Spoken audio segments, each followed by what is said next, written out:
காக்கி சட்டை போட்ட மச்சான் களவு செய்ய கண்ணம் வச்சான் கண்ணம் வைக்க வந்த மச்சான் கண்ணத்துல கண்ணம் வச்சான் பக்கம் வந்து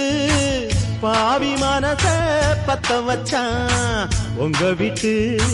திண்ணையிலே அதுக்குத்தானே குத்த வச்சான்